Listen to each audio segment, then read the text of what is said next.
Untitled.com demo area to unveil the S500 device. Today we're going to talk about how to run it as a manual transaction, as well as this device is set up on our MPI gateway through our semi-integrated products such as Vend, Lavu, and VetBadger. We like the S500 a lot because it is Wi-Fi enabled, has a strong connection via Wi-Fi, can also be run through LAN or through phone as well for backup or as a primary. And lastly, it comes with a built-in touchscreen for signature on screen or just to use as a regular credit card device. Running transactions in the S500 is pretty straightforward. Today I'll walk you through a few different terminal setups: retail with tips, and restaurant. The first device we're going to start with is restaurant. The device is ready to go at credit sale, so whatever your status of your device is will be shown on the screen here, and then it starts with input amount. So we're going to go ahead and run $1. So 100 moves the decimal place, tells you on the top of the screen as well what's being run. I press enter. At this point you can swipe if it still doesn't have a chip. You can do your Apple Pay. We're going to go ahead and insert our card. This one's set up for restaurants, so it's going to ask me for a server ID. I'm going to be server 1.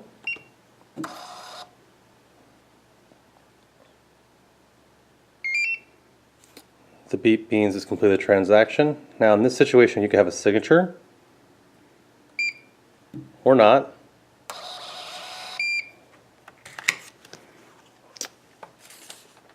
And what you'll see on the receipt is a tip line. This is set up as a restaurant, so we can add an additional tip to the transaction.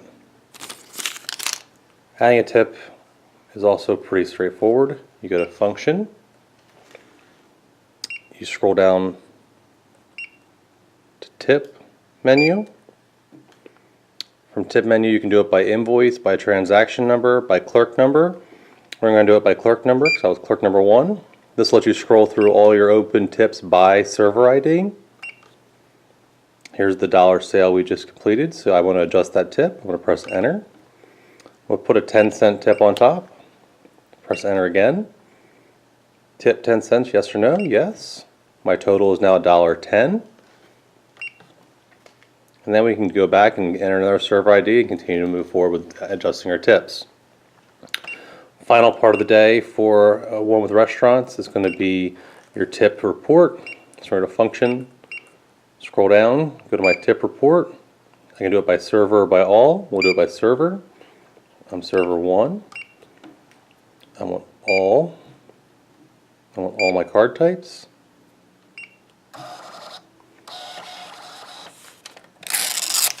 And it'll print out a tip report. This tip report also allows your servers to claim their cash tips and put a signature line on here for your payroll tax side of things. The next transaction we're going to show is a retail with tips set up on the S500. This is more common in hair salons or coffee shops where the device you would like to prompt for a tip, and it allows a tip to be part of the same authorization. This is great to save a little bit on interchange and allows the tipping to be done automatically within the device, making reconciliation at the end of your night a lot easier.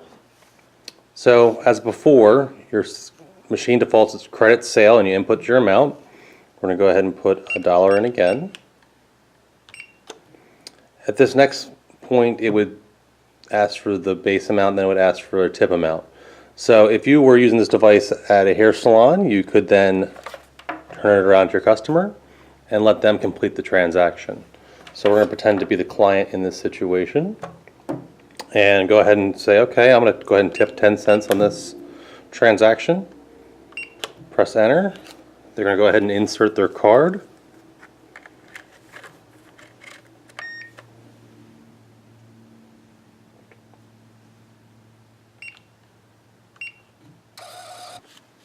Next, we're going to go ahead and show you how to do a refund. So from this screen here, you have your credit and your sale. If you press sale, it'll start to change the menu option. You want to continue to press the button in the corner until it says credit return.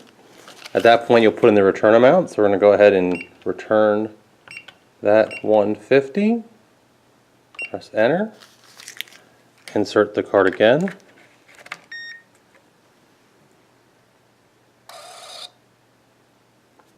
Ask for signature for the return.